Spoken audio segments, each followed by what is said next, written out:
Hey guys, it's Vetra. I'm coming to you from my favorite hometown studio, Mighty Yoga in Ithaca, New York. And I've been having a lot of questions lately about good exercises to warm up the wrists and the hands before practicing yoga or any kind of hand balancing.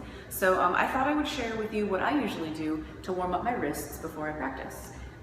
So I've had wrist injuries in the past, to be honest, and I'm very careful with my wrists now. There definitely is such a thing as overdoing it.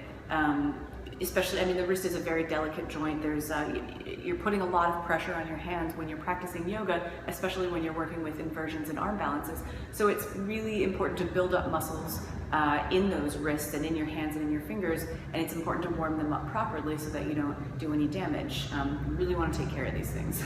So I'll just take you through the routine that I do. It's just a real quick 3 or 4 minute warm up before I practice. So I like to start on hands and knees, all fours. What I do is just kind of spread my fingers as wide as I can, like really, really super, super wide, as if I'm trying to take up as much space as I can. And then I sort of activate my fingers, kind of clawing the ground, feeling those muscles in my fingers, in my palms, really start to activate. And I just begin to rock a little bit back and forth on my palms.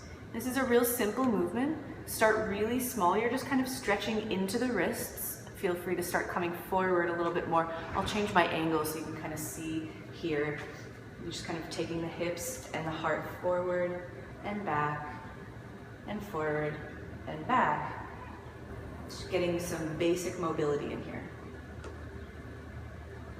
Then coming back to neutral, the next thing that I like to do is keeping my fingers spread really wide, of course. Starting with my right hand, I'm going to tent all of my fingertips up, so it's almost like I'm coming onto like a little spidey hand, right? So keeping my left palm on the ground, I have all 5 right fingertips down, and I'm really trying to keep equal weight in both of my hands here. And sometimes it can be harder than it seems, right? So really starting to activate these fingers, really starting to feel each and every finger, my thumb and all 4 of my fingers holding up the weight of my hand and the weight of my shoulder. So this is teaching us here to not just dump into our hands, not just rely on the palm or the heel of our hands, but really use those fingers. It's kind of like sending your body a reminder, a wake-up call, like, hey, I'm about to use a lot of muscles in my hands, so we need to warm up. And then go ahead and switch sides. Put your right palm on the ground, take your left hand up, and just put all 5 left fingertips down. Really concentrate on equal weight. I mean, you're going to be kind of on an imbalance. Your left shoulder is going to be a little higher than the right one, but really just keep pressing down through all these fingertips. So I like to hold each side for about 10 seconds, more or less, and then go ahead and switch. I do this 3 or 4 times, 3 or 4 sets, just to really make sure my fingers know how they're working. And then after you've finished a few sets of these, flip your palms upside down. This is the part where I have to be really careful. My wrists are pretty sensitive to this particular motion, and again, everyone's different, every body is different. So go ahead and flip your palms face up. Your fingertips are going to face back towards your knees. And I don't put a lot of pressure here. I'm not using a lot of body weight.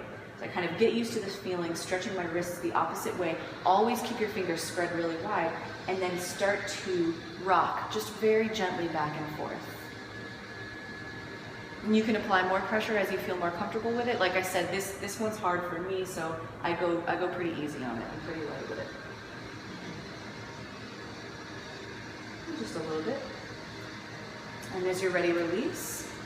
And then just go ahead and come off your hands, come to sitting on your knees. It's just a little bit more activation for the finger muscles. So make cactus arms with your arms. So your elbow is going to be at shoulder height, and then your forearms are going to be sticking straight up. Spread your fingers as wide as you can, as wide as you possibly can, and then begin to think about clawing the air. So maybe imagine that you're almost like hanging on a rock ledge or something, and you're holding your body weight up with your fingers. So your fingers are spread super wide. Muscles are really, really active in the wrists and the hands and the knuckles and the palms, Almost start to curl your fingertips as if you're really trying to hold on to something. Now this should be pretty intense work. And just stay here. Stay here for about 30 seconds. Feel all of those muscles turn on. Really create your own traction using your muscle strength, using that resistance. And as you're ready, gently release. Last thing I like to do is take your arms straight out in front of you, make little fists with the thumb on the outside, and just begin to take small circles. You can gradually make the circles bigger.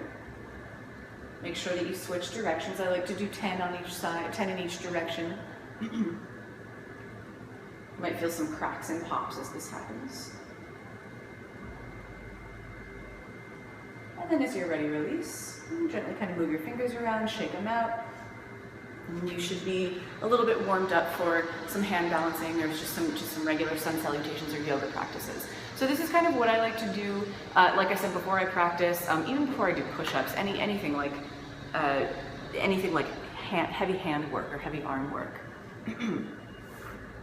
So, like I said before, it's really important to just kind of send your body the message, send your hands the message that you're about to use them. They're going to be supporting weight. So, like any other muscle in your body, they need to be warmed up appropriately. So that's it. I really highly recommend doing this, especially if you have sensitive wrists. And what I tell students in class is, save your wrist energy. If you're going through a vigorous practice and it involves a lot of arm balances, maybe you don't take chaturanga every time, or maybe you skip a couple of downward facing dogs, or you decide. But basically, if I'm doing a really hard yoga practice and there's a lot of handstanding, for example, I usually save my wrist strength for that. So just kind of feel it out and see where you feel more comfortable. Again, there's definitely such a thing as going a little bit too far with the wrist. So please be careful. Let me know if you have any questions, vetrafitness.com, or email me at info@vetrafitness, and I'll see you soon. Happy Wednesday. Namaste.